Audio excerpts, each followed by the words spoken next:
Carson. This is the season 1 finale of Your Story House.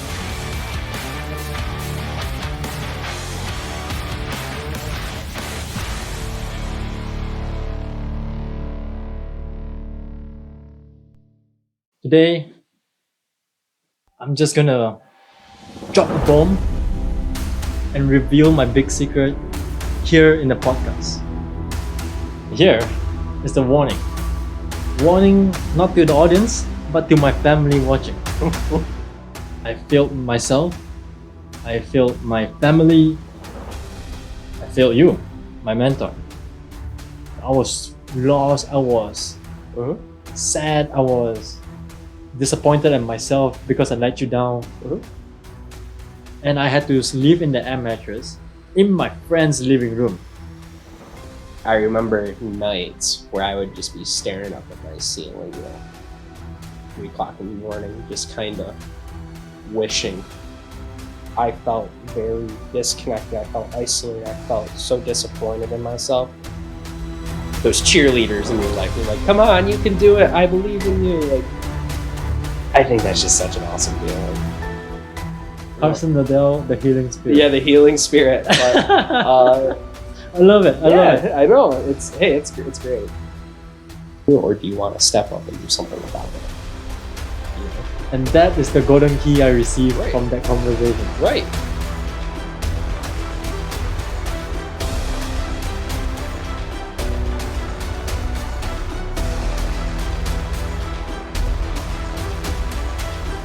Today is the season 1 finale of Your Story Helps. And there is no better way to end this amazing season with my mentor. At a pivotal moment, he changed the trajectory of my life. He was a professional staff at SUNY Oswego who received the Outstanding Award from State University of New York. He is also awarded with the well-deserved Laker Knight of the Year amongst 10 residence halls. And he received the award of Outstanding Graduate Mentor. Now, he is the Assistant Director of Student Conduct at SUNY College. He is many things all at once, and to me, he is the one person who gave me a golden key. He is my good friend, my good sir, my mentor. Allow me to introduce you, the one and only Carson Nedell. Welcome, Carson. Thank you so much, Ethan. I'm really appreciative of the time you've carved away to let me join you. This will be a great conversation. I've been looking forward to this for quite some time. Yeah.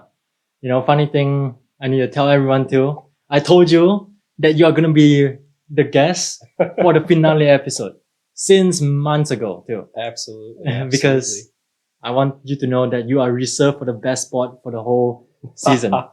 Wow, and that's quite the lineup that we even had so far this season, so I'm truly honored. Very, very grateful to be here, man. And yeah, I'm super excited to kind of see where our conversation leads us today. Yeah. So, talking about that too, today, actually, for a very long moment, I've been thinking how to start our conversation. Because we have a lot that is cross our path and also kind of go through a lot of things. Today, I'm just gonna drop a bomb and reveal my big secret here in the podcast. Ooh, all right. Let's hear it, bud. All right. And so, Carson, before we speak about your story, I'm going to talk a little about this roller coaster story first. Absolutely. I'm kind of getting nervous talking about this. And before the session, I was telling you I was nervous. And you are like, why? I'm the host. Because I'm about to share this story in front of everyone. So, to start the whole story, I am a proud Malaysian who came to New York for education.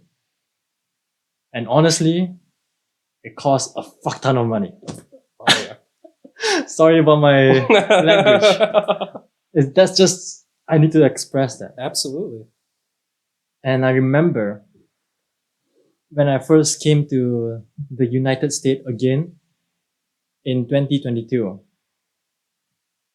I was almost not able to come back because of my family's financial. And because I'm able to be here, the reason is because my mom spent her retirement fund on me. Because I'm the youngest son and it's a huge sacrifice from her. Absolutely. And for me too, as just a living cost, I came here and arrived in the airport in 2022 with only $100, 101 US, sorry, a 100 US dollar bill. That's all. And honestly, I consider myself very fortunate. But I'm able to survive up until today because of some on-campus jobs, like the resident assistant, which also known as the RA, that covers my meal and also my housing plan. It basically covers about $11,000 a year. Absolutely. And it's the only thing that allows me to have a roof on top of me and also give me the food. And here is the warning. Warning not to the audience, but to my family watching. Why is that? Because after they hear this, they might be crying or they might fly all the way from Malaysia to New York to give me a big fat slap. I don't want. This is your final chance. You can back out now if you want. No. It's too late now. Basically, for the job that I have, the resident assistant that I mentioned, it means everything to me. But in September 2022, I did something that goes wrong. I failed. I failed myself. I failed my family. I failed you, my mentor. Because it was then the most important thing to me has been lost. I lost my job. And I was fired. And in one single day, suddenly, I do not know where to eat. I do not know where to stay. I'm worried about having a roof on top of my head. I thought I was going to sleep on the street. I was in a dark place. But then, I met you. I don't know. Do you remember that day? Absolutely. When you came and informed me of what happened? Yeah. I do. And, I look back at that moment when you came to actually seek me out and have that conversation. It was, for me, looking at you taking the time to actually seek me out and openly say I messed up. I think that there was a lot of bravery in that. Once I heard that it happened, I remember I wasn't even mad at you. I wasn't at all. I was disappointed, not because I felt that you were a malicious person or that, you can't make mistakes because everyone makes mistakes.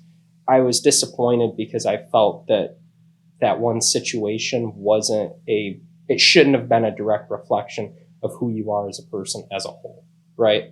And I recall seeing you teary-eyed sitting across my desk from me, just, you were very open and saying, I messed up and I'm so sorry.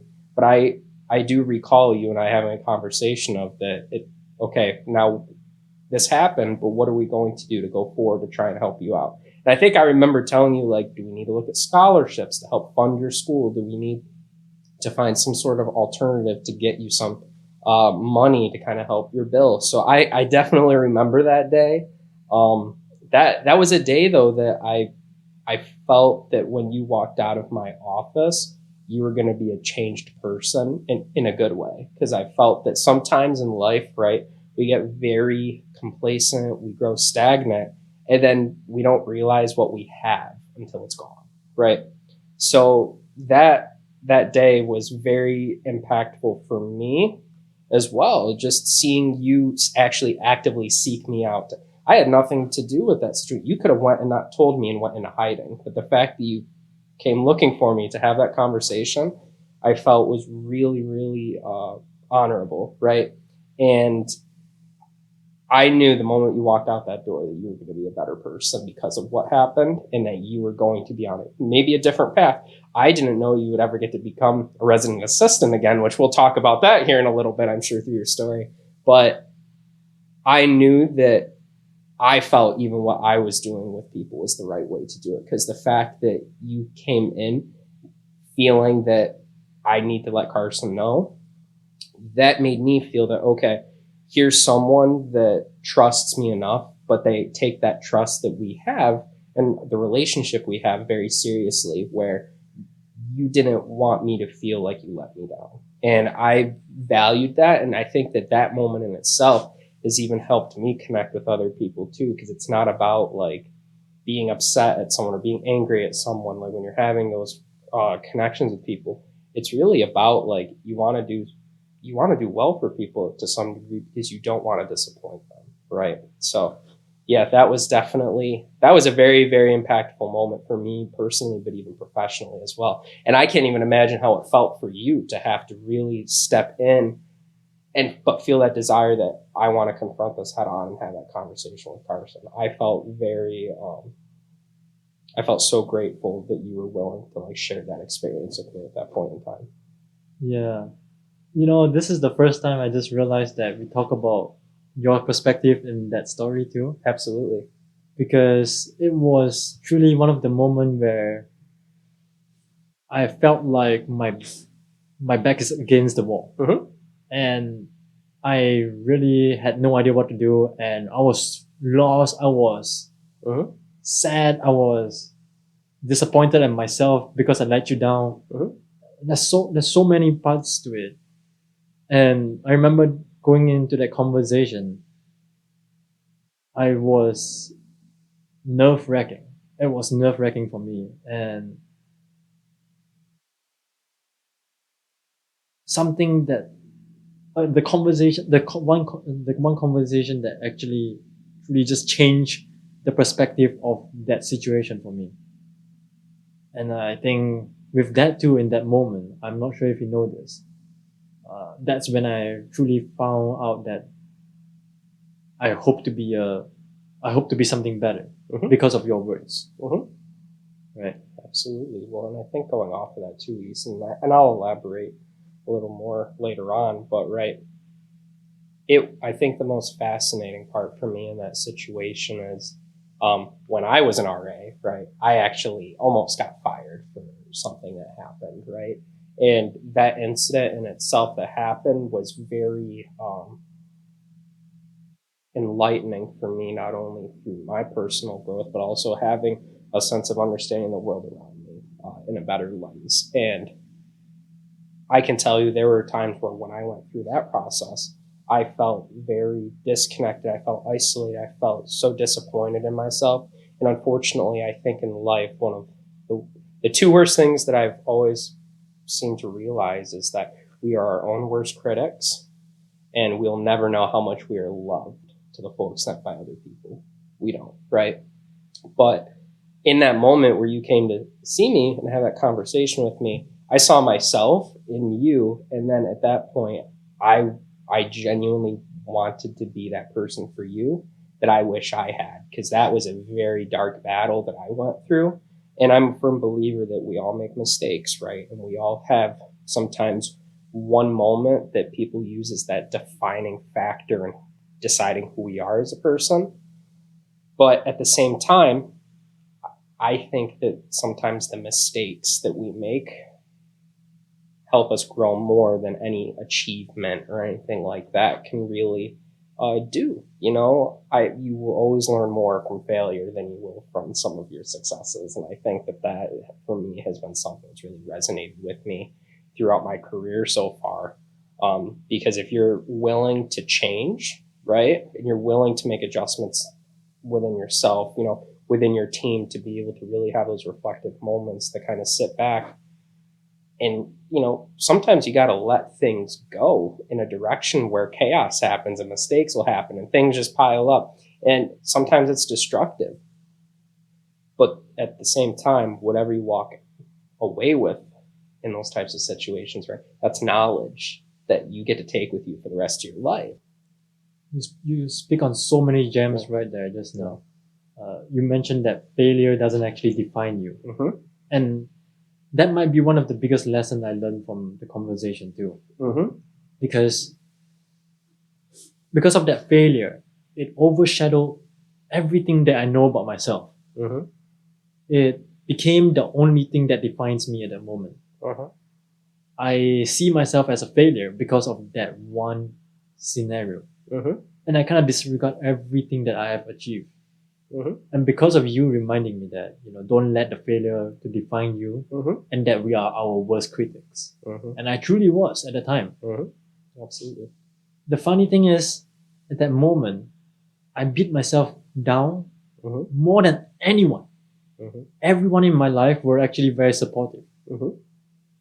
But I'm the one who keep burying the hole and keep digging the hole Absolutely. and jump into it too. Absolutely. And you kind of are the one who kind of tell me reflect on it and Right. also embrace it, just now like you mentioned. Yeah. Well, and sometimes we get tied to things, I think, a bit more than we deserve, right? In terms of things that happen, in terms of things that get said, right? Actions that take place. I think that we as people, naturally, mistakes will happen. But at the same time, though, too, it's really about that growth piece, right? And are you going to take that level of accountability, right?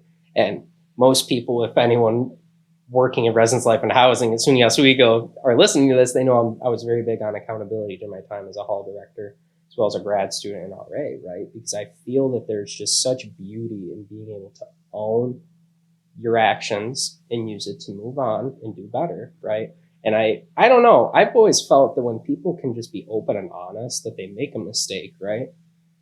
I look at them as like people, someone being very brave, right? And just, hey, I'm willing to own this part of myself where there's maybe some shame tied to it, but we all have things in our lives, defining moments, situations maybe were out of our control that took place that kind of put us on the paths that we're at. But how can you make positive choices based on specific moments, mistakes, things like that, to grow beyond it and make yourself a better person, not only for yourself, but also others as well? Yeah. It's definitely good food for thought. Yeah. To grow beyond yourself, right? Absolutely. I love that.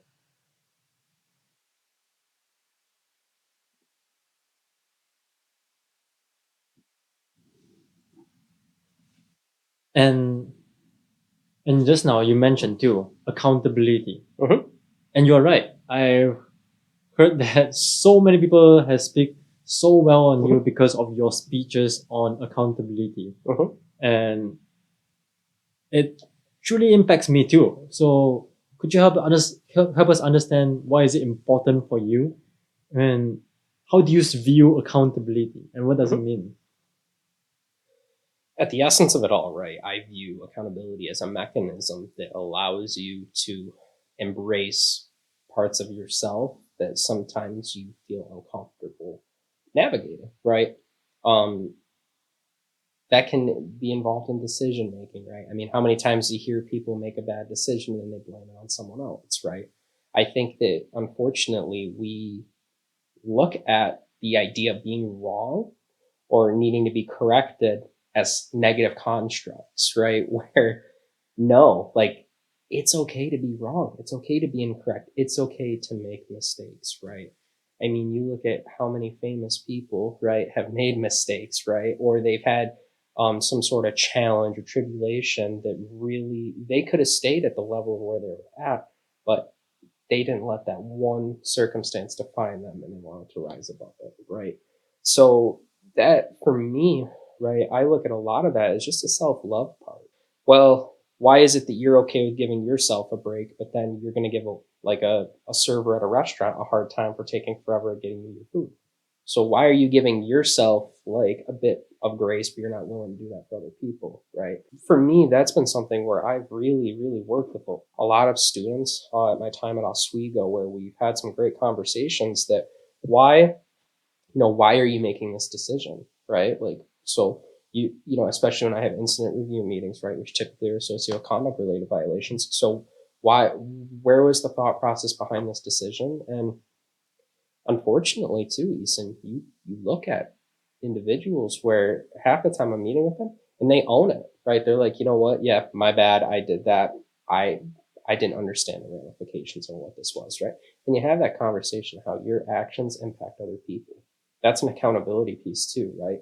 Where what you do has ripple effects, whether they're positive effects or negative effects. And so how you carry yourself as a human, that can really kind of make someone have a positive experience or a negative experience with individuals, right? You even get into marketing and stuff like that, right? Some of the best advertising you can do is word of mouth. So if if I had a positive experience with you, Eason, right? Well, then I'm going to run and tell other people how awesome you are. And then what happens there? Those people who might not have even met you yet, but they trust my word, are going to tell other people, oh, Carson said Eason is an awesome human being. So before you know it, all these people already have this sense of you being this awesome human being, but they've never even met you. Right? And I think that too often we forget about how we can impact other people negatively or positively off of our own decision making. You talk on a good piece too. Yeah. Because everything is related, everything is more connected than we think. Absolutely. And at the same time, we don't really think about our actions, Mhm. like what it would do subsequently. Mhm.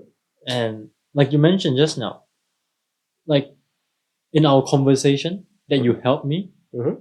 because of you're able to help me, it actually creates a lot of path that is not just Mhm.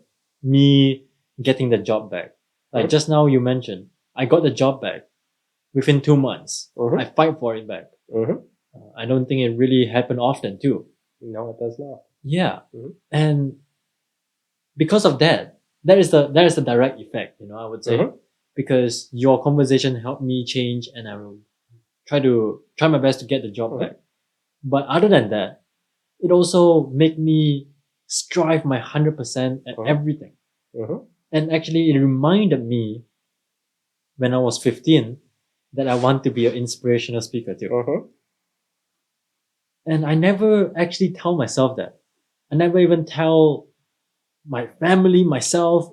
I just kept it so hidden that even I don't know, Mhm. which is crazy. Mhm.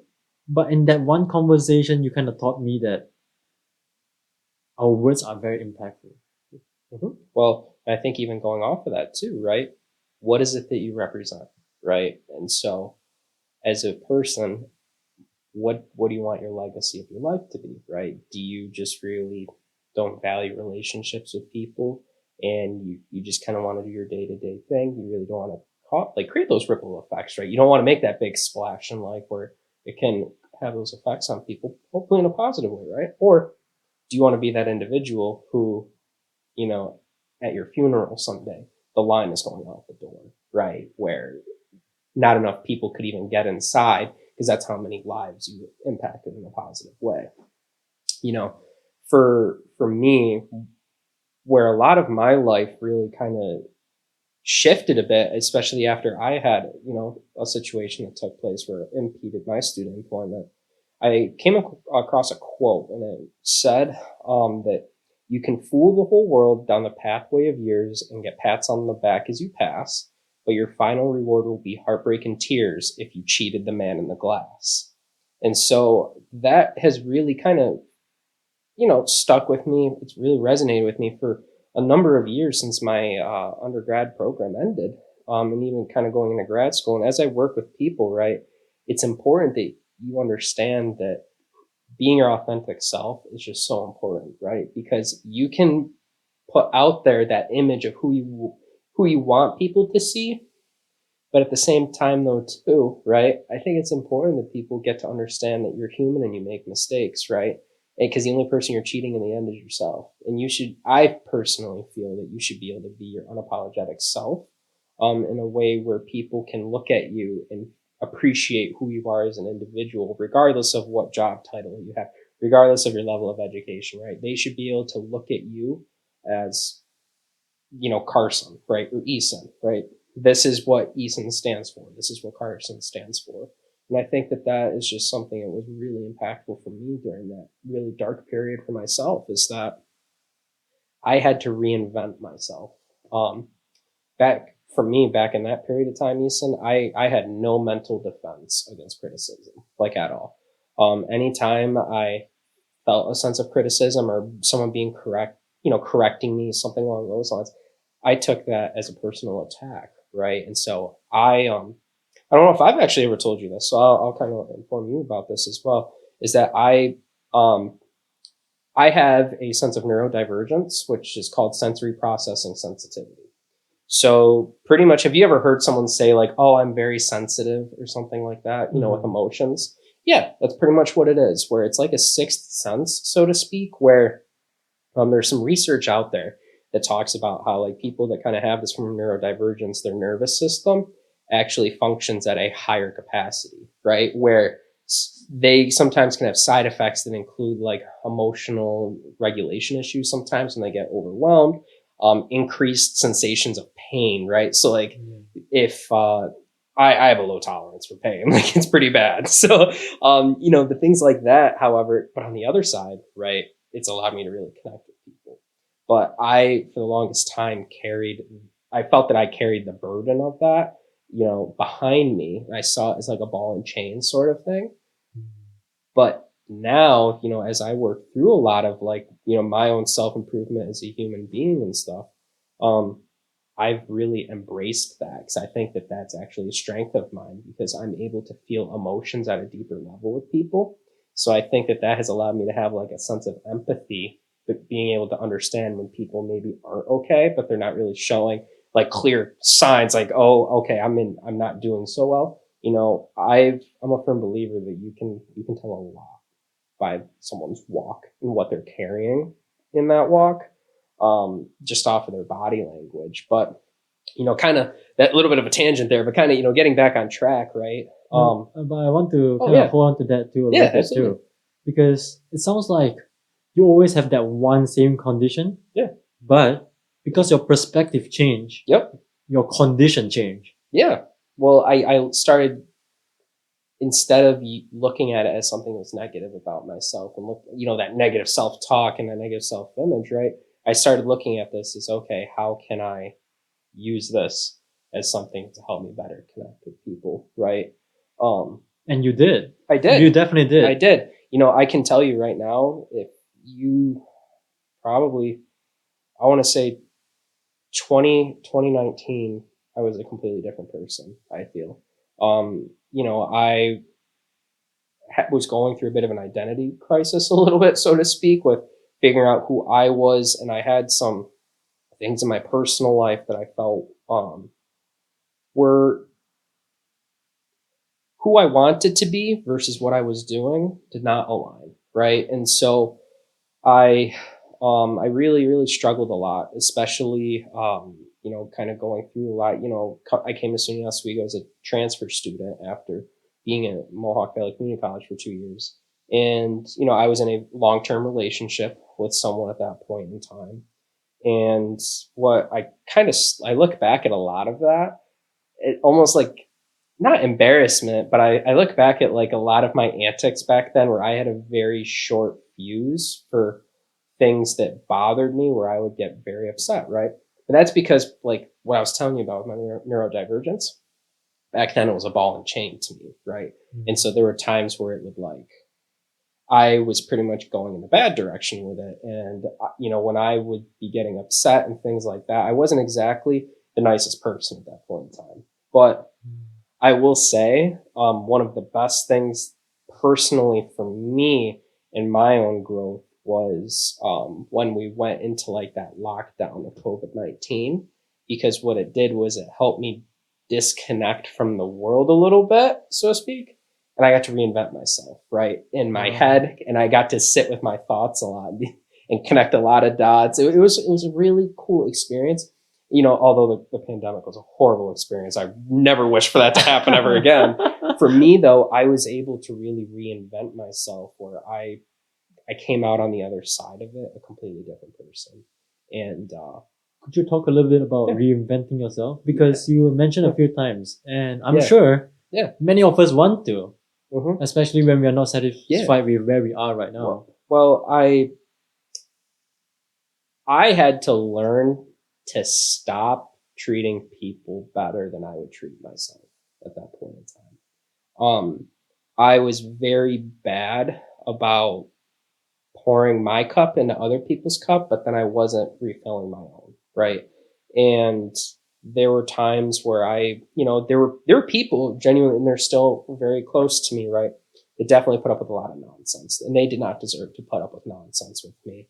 And there were definitely people that have obviously left my life, which, that's part of life, right? Sometimes people come and go, people grow in different directions and stuff like that. But, a lot of what I did was I really sat with my thoughts, and I had to really be critical of myself. Is that, okay, like, I can only change when I know I'm absolutely sick of my own BS, right? And sometimes we're not open to that change until we hit that point, right? And when I hit that point, it was, I had a lot of stuff happen in a very quick succession, right? Like, I had a relationship at that point in time that went for quite a few years. My grandfather actually passed away during the pandemic itself. But I think that the two biggest teachers in life sometimes that I don't feel that we really talk about a lot are time and pain. With that pain piece, I went through a lot in terms of like learning how to cope with what was going on in my personal life. And I really wanted to try and find positive outlets to do that. And I found that when you are in times of absolute distress, always going back to very small things that can at least put a smile on your face is just so impactful. But I think that for me though, like I had to start treating myself like I would one of my own best friends, right? And that is, some people sit there and they're like, well, what do you mean by that? And it's like, simple, right? If your best friend is kind of going through a hard time and you want to be there to support them, you also have to figure out how can you support yourself, right? So for me, what I did was I really tried to hang out with people, right? During that time, it was a lot of being online. I had some great talks with some people where I'm a very verbal person when I process my emotions. So I remember I used to have a lot of 2 a.m., 3 a.m. talks just about life with my friends and kind of processing my thoughts. And a lot of those friends that I was with at that point in time, because I was just trying to figure myself out, they were just so reassuring for me that, hey man, like, you're doing the best you can, stop being so hard on yourself. And it's great to hear that from them, but I had to learn to accept that. Yeah. But also be able to give myself that grace. Right. So yeah, that was definitely a very, very interesting time. But I look at my whole neurodivergence, and I look at it, dude, as it's a superpower, which is really cool because it's helped me connect with people. I'm very extroverted. It's funny. My current partner right now, because she's so introverted and I'm extroverted, she needs to disconnect from people to recharge. I can't go a day without talking to someone. Like, I would probably self-destruct. So yeah, it would be bad. But no, I think that's just the beauty of it though, man, is I'm kind of where I was versus where I've gone with that own self journey. It's not anything that really you could sit there and tangibly say, okay, right? This was Carson here, this was Carson here, this was Carson here. No, a lot of it was really those in-between points of my own self-improvement, of just working with the voice in my head and realizing it doesn't have to be a negative voice. It can actually be my best friend when I need it to be. So yeah. I I've heard about a similar sentence too, about you should treat yourself like how you would treat a toddler or a kid or your own kid, even better, right? Because like you said just now, what helped you improve is that you are being very critical to yourself, Absolutely. but at the same time, you gotta balance that up with giving yourself a little bit of grace. Oh yeah, absolutely. And you even go into like self interests and stuff. It makes me sad when people lose sight of interests that were so positive to them when they were in their younger years, and they just let it go, right? And then they just never do it again because they think that they're too old for that or this or that, right? I'm sorry, but I will admit I am a huge Lego freak. I love my Lego Star Wars stuff, and I will continue to get my Lego Star Wars stuff till probably the day I die, right? Yeah. But I don't have any shame behind my interests, right? Because frankly, to some degree though too, although it's important to value other people and their perspectives and stuff, you gotta do what makes you happy. We only got one life, so you might as well do things that really make you happy, right? And it doesn't need to make sense to anyone else. It really doesn't. Yeah. Yeah. Life includes many things, right? Oh, it could absolutely. be, it could be a disaster. It could be the best joy of your life, but at the same time, you gotta find the little things that actually make you happy and the things that you truly enjoy. Mhm. Even if it's Lego set, even if it's video games, whatever that is. Right? Fortnite skins, right? That's like Yeah. my. Yeah, right. I spend way too much money on that stuff. Yeah. Yeah. Mm-hmm. What are you living for if it's not for those little entertainment and those little enjoyment Right. in your life, right? Right. Well, and I'm interested. So, like, obviously, like the people that are going to be listening and watching this, right? I think you should talk a little bit more about your situation too, and what was that path like too? Because we talked a little bit about that accountability piece, right? So I think you should share with them like what did that look like now for you taking that next step, especially when you were fought so hard, you were reinstated as an RA. I think I'd love to hear again what that kind of sounded like for you. Yeah. I totally. So basically, after that conversation, right? Mhm. I'll kind of go back a little bit to that. Yeah. So after that conversation, I walk out of the room. Well, before that, I wanted to hide in the corner Because- understandable. because I'm a person that people know me, and when you walk out of the room, every single person is asking you, "Hey, what happened? You get fired? Mhm. What happened? You get lose your job? Hey, what happened?" Sometimes they're curious, sometimes they are just worried. Absolutely. It became something that you're embarrassed. Mhm. But one thing that you told me is that now that I feel it's time to prove myself that I'm better than myself. Mhm. It's time to show up Mhm. instead of hiding in the corner. Mhm. And Absolutely. and so I did. I kept on going out there and show up in every situation. Mhm. In every moment, I take it 100%. Mhm. I didn't even just sometimes just taking class, I do it 100%. Absolutely. Every job that I do, I take it 100%. Mhm. And that kind of gave me a lot of reward. In 1.5 months, I got promoted as a intern, and then subsequently they give me a full-time position in the admissions office, and that also kind of contributed. Mhm. Absolutely. And other than that, right, after that conversation, it wasn't easy too. It Mhm. wasn't like la la la la. 2 months later, I get the job back and everything is smooth. Right. No, I mean it might be. In the end, it was like that. But how it began is me buying an air mattress that is this big, maybe this Mhm. big, barely fit me, and actually it's shorter than I am, and I had to live in the air mattress in my friend's living room, that is Mhm. beside the kitchen, by the way, and that beside my bed is literally one small walking path that Yep. you can walk past, and I lived there for 2 months, Mhm. and I wake up, first one to wake up every day, Mhm. last one to sleep every day, and I gotta work hard in every single thing. Mhm. But also thank God I don't have to sleep in the street, I guess. Right. Well, and I think that sometimes when we hit like that rock bottom point, that's when you're open to the greatest change, right? And rock bottom, right, is very subjective in what that can look like for people, right? In your own values, but absolutely, right. That's definitely a humbling part of your journey. Absolutely right. Is being at that level of here's where I'm at now, and this is what I lost, right? But I think what was really impactful too for you is the fact that you didn't sit there very long and feel sorry for yourself. What you did was you're like, you know what? Well, I kind of did until you pulled me out. They don't need to know that. But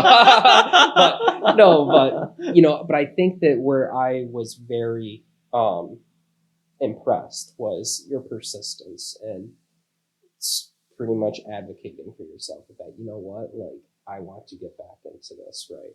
And I recall you and I having that conversation that when you finally were able to get reinstated back in position, you and I had a conversation, and you pretty much told me, you were like, yeah, one of the things was, if they were going to let you back, what had you learned?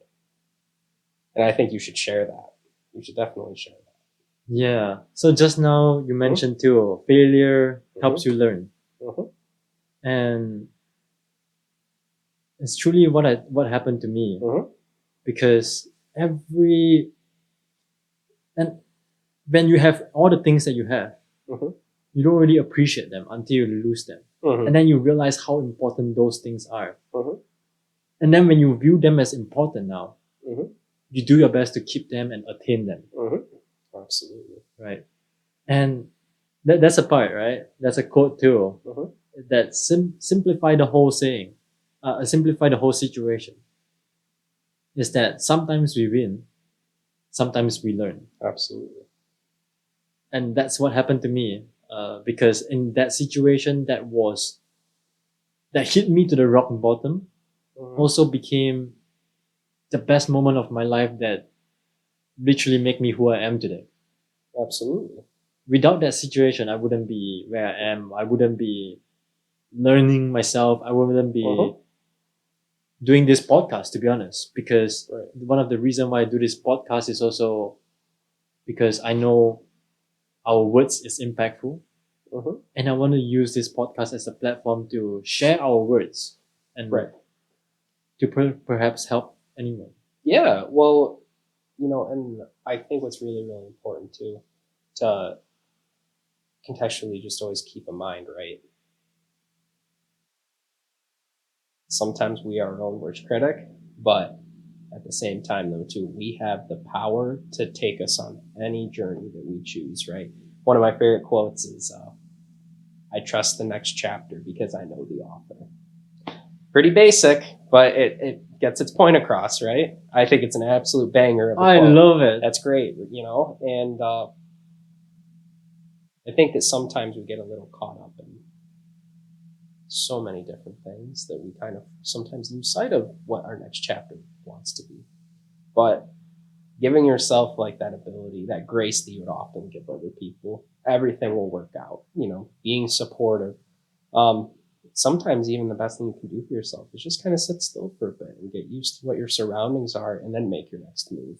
There's a lot of beauty in being able to do that stuff. But no, man, I think that your journey was super impactful. I think what I really appreciated was the fact that you were willing to use yourself as an example for others to pretty much have them not make the same mistake that you did, right? And not many people would be willing to put that level of accountability for themselves or own it to that extreme, right? I know that people would shy away from doing that, but you made it very clear that, you know what, let's make this a learning opportunity, not only for myself, but let's also do it for other people. And even like the premise of this podcast and being able to do that, I think is a very good platform for people to kind of get that grasp of, okay, like, here's some words of wisdom. How can I use this in my own journey? Yeah. Honestly, I'm a very, very private person. Yeah. I don't really talk about myself a lot. Yeah. And so really standing up and kind of drop my armor and also kind of show people my wound. That's actually very painful and very scary. Absolutely. But at the same time, it's super rewarding. Oh, well, that's the level of vulnerability, right? Like, you look at Have you heard of Brene Brown? Everyone, I feel like, has heard of Brene Brown, right? And that's just literally what she talks about, is that level of vulnerability, and how shame, um, unfortunately, is a driving force that stops people from being willing to be vulnerable. But vulnerability is what makes us human. It's what builds those positive connections and stuff. So yeah, I think that taking that leap, right, and putting yourself out there is just so incredible. It's just a really, really great way to build connections with others, but also your story, right? How can you use that as a learning tool for you, but also other people? I think that that is definitely something that's really interesting to really consider. And I reflect on that a lot. I really do, in terms of a lot of stuff with life. You know, I I look back at my time, especially as a residence hall director, right? And so the unfortunate burden of a lot of people that are staff in higher education is that you carry the burden of that you make or break someone's experience finishing their degree, right? So there's a lot of research out there that shows that students that feel connected on campus and there's a positive campus climate, right, are more likely to fulfill degree attainment, right? They're more likely to be persistent in obtaining it. Mental health goes up, right? Those statistics are in a more positive state. But that alone, like just that idea, really shaped how I interact with people, right? Because especially when I was running Onondaga Hall, right? Onondaga Hall, you have about high 400s to low 500s in regard to student population in the building. For some of these students, right, that I meet with, or that I did end up meeting with, right, they could be one of the greater total of that building, but I'm the only hall director, and I might be the only person they talk to about a specific concern they have, right? And I think that really positive intentionality when you're talking to other human beings is really important, and wanting to get to know them beyond just who they are. I pushed a lot my RAs in Onondaga. We really pushed a lot, and it became a joke, but I think the point got across, right? Was I'm a firm believer that your name is more important than your title. So I refused to let my RAs at the time, I refused to let them call themselves like, oh, I'm RA Sanji, I'm RA Shaheen, I'm RA Zoe. No, you are Sanji, who is an RA. You are Shaheen, who is an RA. You are Zoe, who is an RA, right? And the reason why is that humanizing ourselves a bit more, I think, sometimes gets lost in the fold of us categorizing, right? Because naturally, humans, we like to put labels on things, but I think one of the best labels you can have is human, right? Yeah. And what is it to be human is to be imperfect. And I think that when we have that lens, when you're talking to others and exchanging ideas, it helps build those connections, I feel like, a bit more, versus having a job title like I'm a CEO of Apple. I don't know, right? But I think it also makes you a bit more approachable as a person, right? Yeah, sometimes we got so proud of our own title that Mm-hmm. it kind of overshadow you and Absolutely. you become that title. Right. But you're more than that title, whatever Right. the title is, even if how proud you are at that title. Absolutely. And Absolutely. just now you mentioned about how the people around you is important and how you talk to them is also very important. Mhm. And you mentioned this, that the close relationship you have built along your personal journey is what you're most proud of, and also how you try to inspire others and grow. Yep. And that sentence itself, you can know that Mhm. you are truly hoping to help others, and also people are your great motivator. So is that related to how you want to be remembered, or Yeah, is it like so, and I think, like, right, part of my identity, right, is that I'm not religious whatsoever. Um, However, I'm a firm believer that, like, when the day of judgment comes, whatever that looks like, I want to make sure that I fulfilled what my personal goal was, which was to try and positively impact as many people as I possibly can. Um, and I think that for me, like, my journey has been, it's been very interesting. so far, just in the rapid succession of just working in this field of higher education, but also just how I view myself, how I used to be versus where I am now. And I'm very interested, what am I going to look like 20 years from now, right? I like to reflect a lot on the future in terms of what can that look like. And I think that one of my areas, even my self-improvement now, is actually, and I talked about earlier, is just being comfortable with where you're at. You don't always need to look to the next thing. It's okay to kind of sit in and marinate a little bit in your surroundings and enjoy it for what it is. There's a lot of really cool things that you miss when you're always looking to the future instead of just sitting still and checking out your surroundings for what they are. Yeah. So on top of that point too, a lot of people are kind of focusing on the past or the or the future, Mm-hmm. but know that it's all imagination. Mm-hmm. The only thing that is truly real or truly happening, Mm-hmm. it's the now, the present. Mm-hmm. Well, yeah. How what's do that you quote? keep present though? Yeah, I mean, what's that quote? Isn't it Yeah. like no amount of anxiety can change the past, and the future isn't here yet, so don't worry, right? That's kind of where I think I'm heading. I'm not there yet. I'm willing to admit I'm not there with my full headspace on connecting those ideas, but I feel like I'm getting there at some level. Absolutely. Yeah. So just now we talk about, your life since 2019 where you don't really like that version of yourself. Yeah. And also had some difficulties in your job in a later year. Mm-hmm. But again, I see you mentioning that in May 2021, you mentioned that I'm not where I want to be yet, but I'm getting closer every day. Ah, yes, you did dig deep for that one, didn't you? To find that nice Instagram post, right? Yeah. I think that for me, right, I was talking a little bit earlier, right, about always looking to the future and stuff. That definitely is a version of myself when I made that post that definitely was always looking to the future. Yeah. Maybe I'm still like that a bit now. I think maybe I'm mostly like that, right? But I'm starting to learn to sit in a little bit with it. But I think that you also shouldn't be, never be satisfied with where you're at improvement wise in terms of continue to improve, right?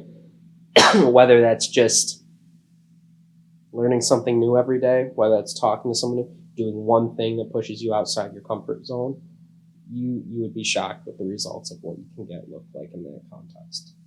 Definitely. But yeah, I'm telling you, I wish there was a way that I could go back and just talk to previous versions of myself, because I think that it would just be so impactful for that older version of myself to see where I'm at now. And that would have been something really cool to have, just to be able to ensure that, hey, everything will be okay. This too shall pass. I think that's one of my other favorite quotes. I think we've talked like 3 or 4 different quotes so far this episode, but that's another one, right? I think it's like, this too shall pass. You'll get through it. Just keep going, But I don't know if I'm where I want to be. I don't know.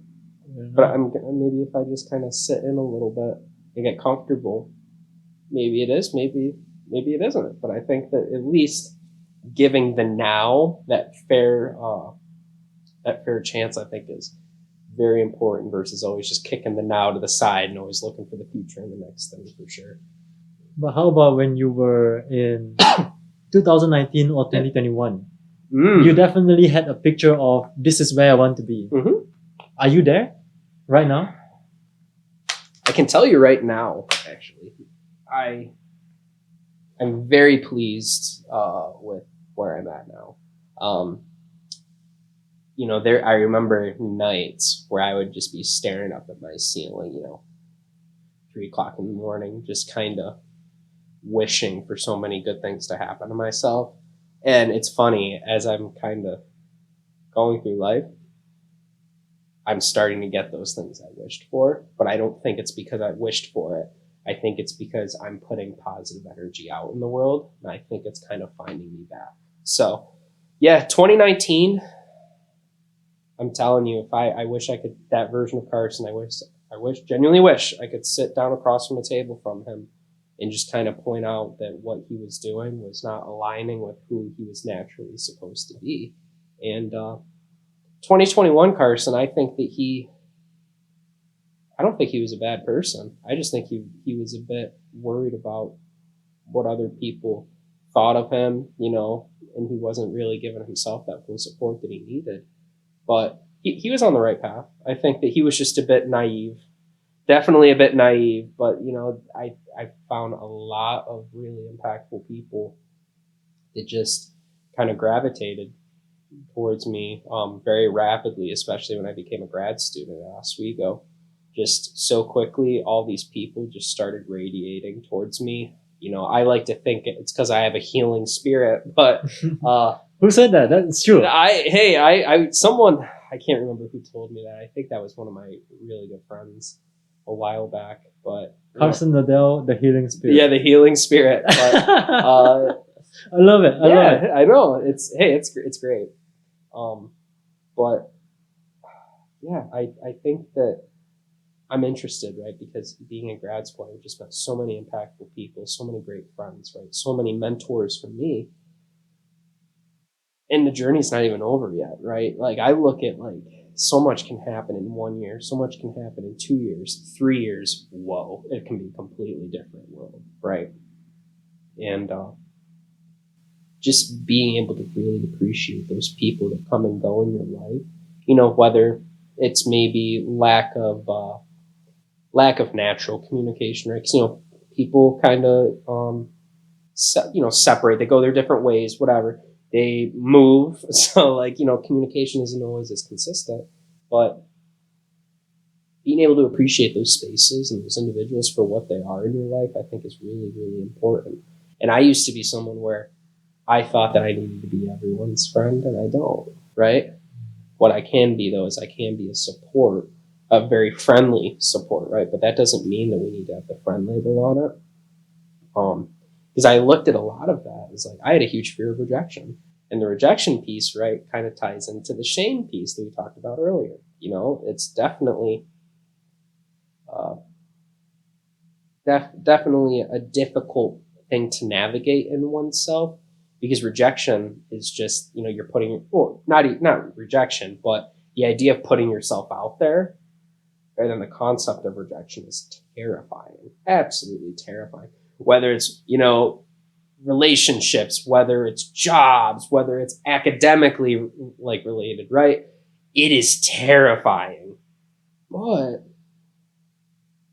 it's also incredibly brave, right? To be willing to put yourself out there in a vulnerable space, get that feedback, get that answer back, whatever that looks like. And then, all right, now you take that back as a self-improvement piece, right? That kind of helps you build that up, for sure.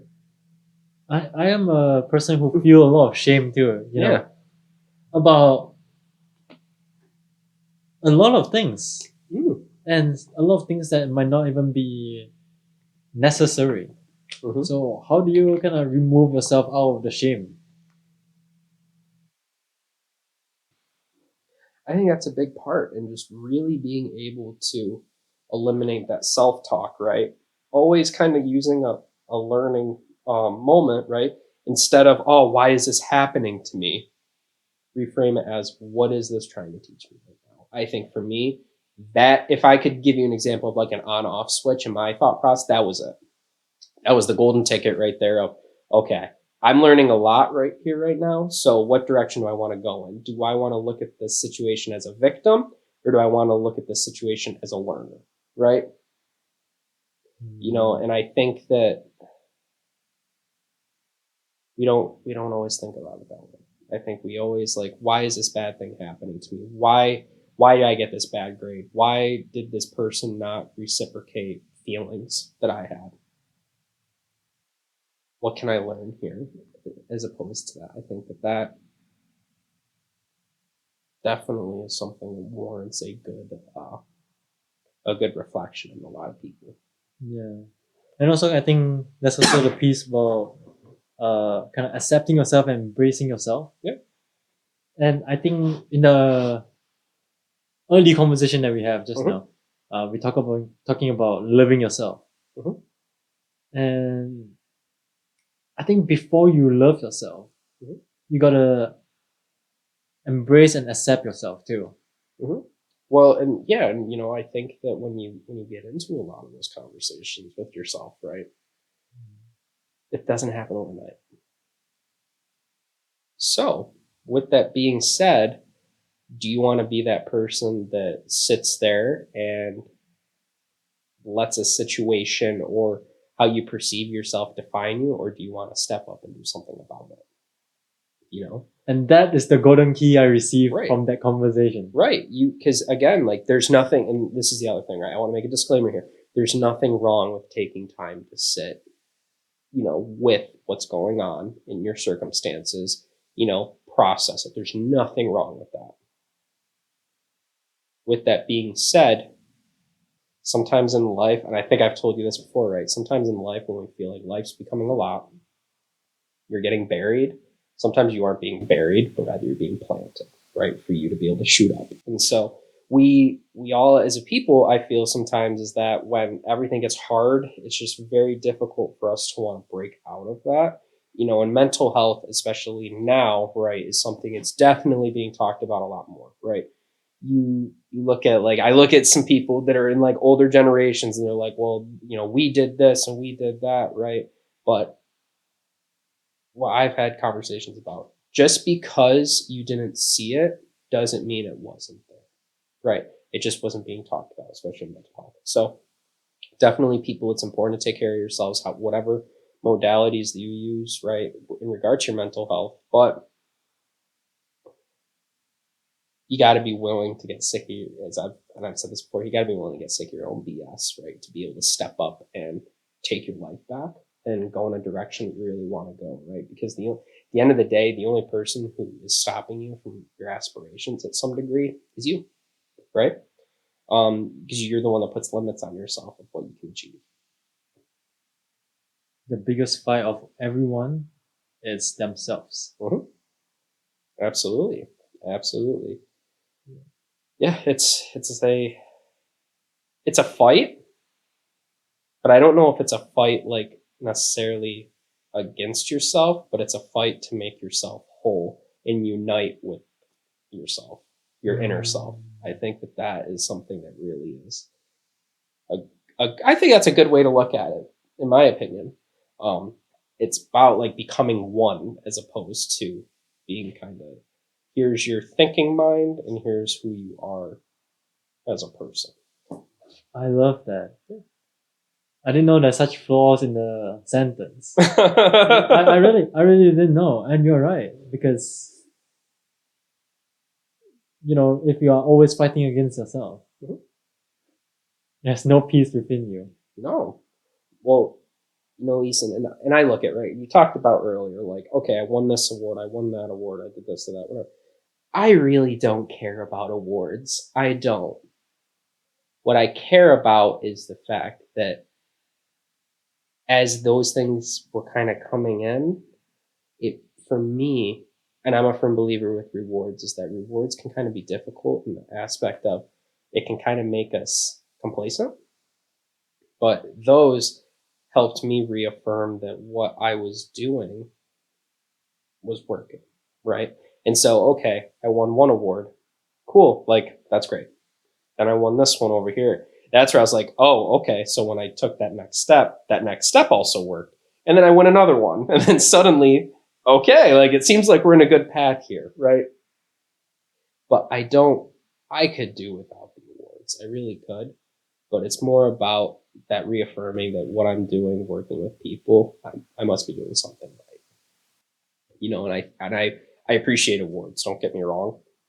But have you ever heard that quote that, like, oh, like a trophy is just like an expensive dust collector or something like that, right? So I I don't know. I've fought with that for a while because I think that I love them. Don't get me wrong. Like I'm incredibly grateful for awards that I've won so far in my career. But I think that actually one of my favorite things I've ever gotten was the award that I won from the fact that you nominated me for an award, right? What was it? Outstanding Graduate Mentor. Yeah, that for me, I felt was probably my favorite. And the reason why was because I could see the results in you as a person with that award. I could care, like, yes, is my name on that award? Absolutely. But that award to me isn't because of necessarily what I did as myself. It was because of what I saw and what I've been able to have the privilege to see in you at developing that became a thing. So for me, that's a huge thing. That's my favorite one that I've won so far. And I will definitely hold that dear to my heart for years to come. But I think it's important, right? Valuing that stuff, right? Like Laker Night of the Year, right? When we won that over in Onondaga. For those that are, watching this or listening, for what a Laker Night is, it's SUNY Oswego Residence Life and Housing. Each residence hall has to put on a Laker Night, which is like a big event, right? It is your time to really put on for your living community and have this event that's absolutely massive. Biggest event of the year for that hall. For that hall, absolutely. And so when we did the zoo and we won the award, I was so happy. But again, the award, like the certificate, doesn't matter to me. What mattered though was the smiles of all the staff, all those students having a great time at that program. And we had a lot of students there, right? With the zoo theme that went on.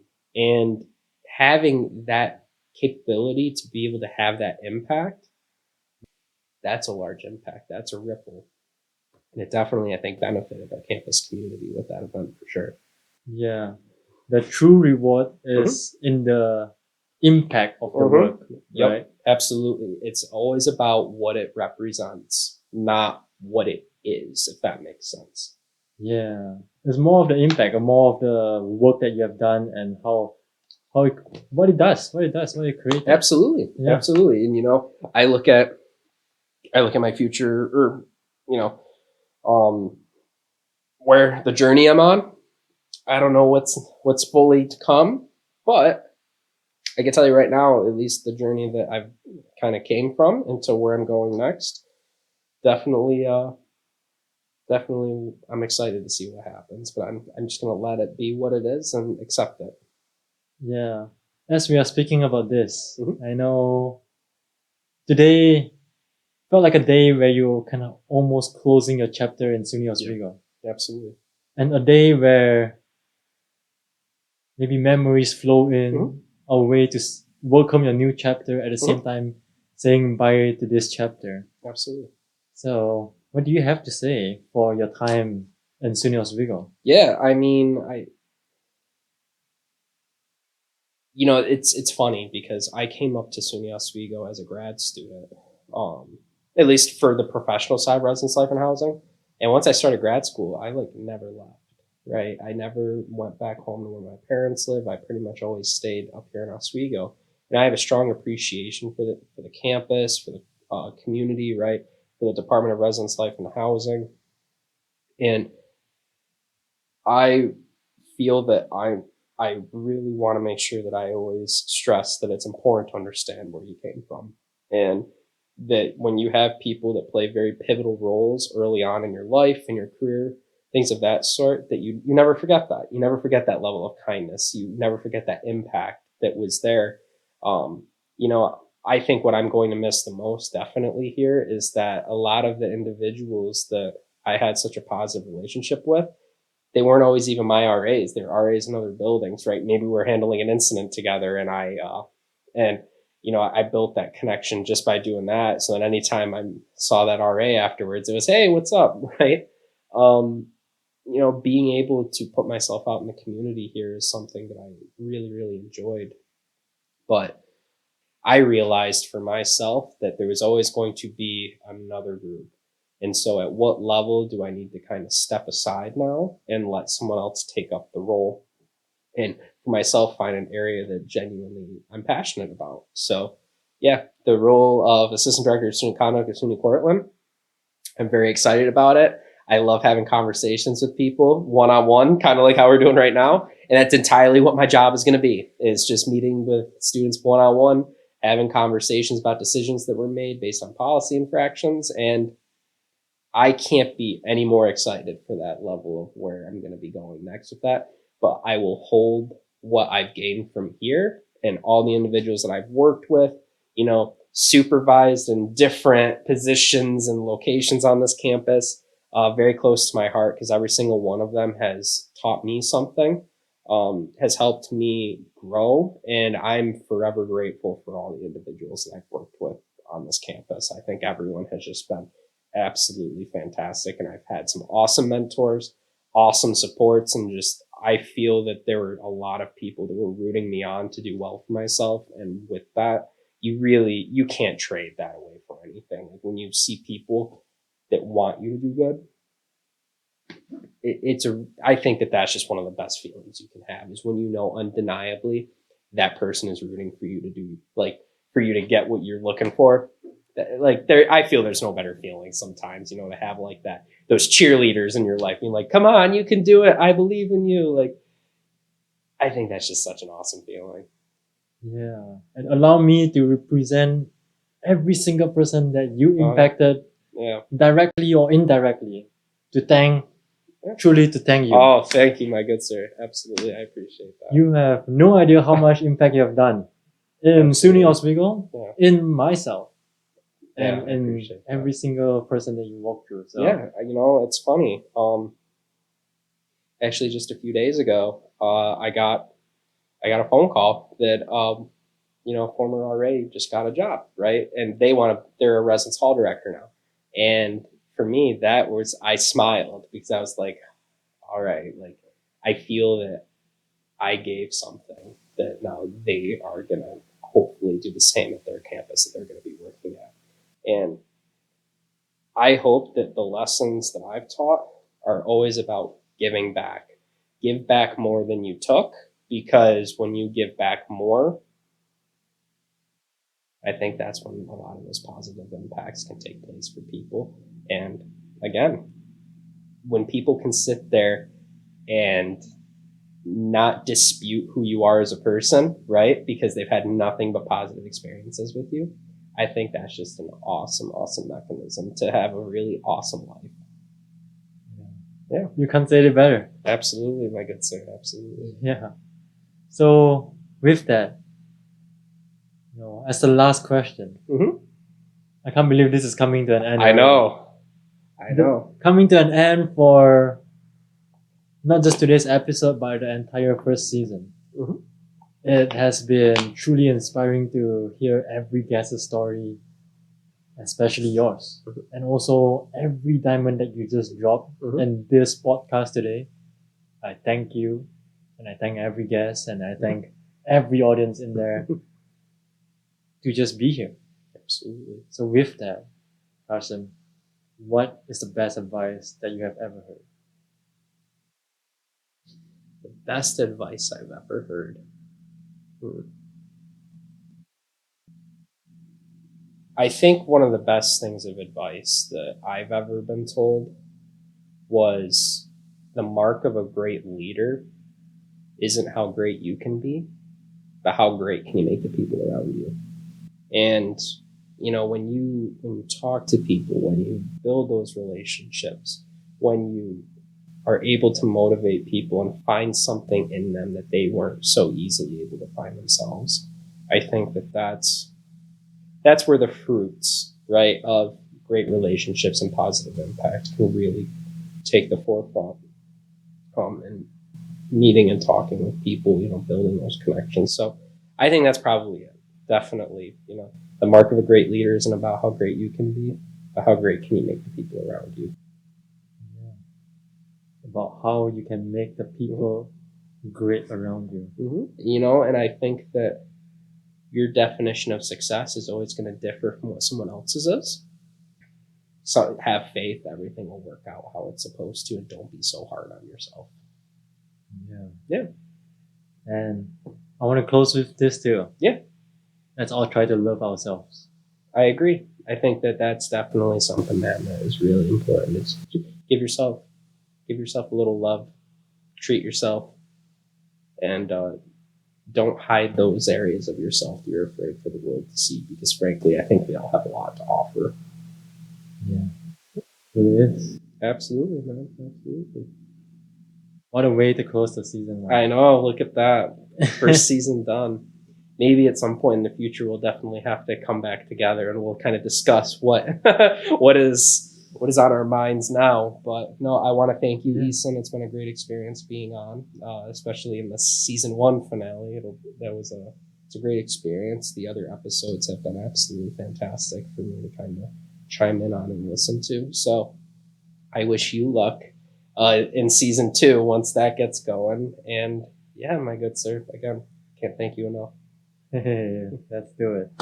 Thank you, my good sir. Yes. I appreciate you. Oh, you're the best, man. Thank you so much. That was fantastic. That was really good. Oh, Not too bad. oh my god. That was awesome. Like every little thing, it was amazing. Not too bad, man. Do you need help?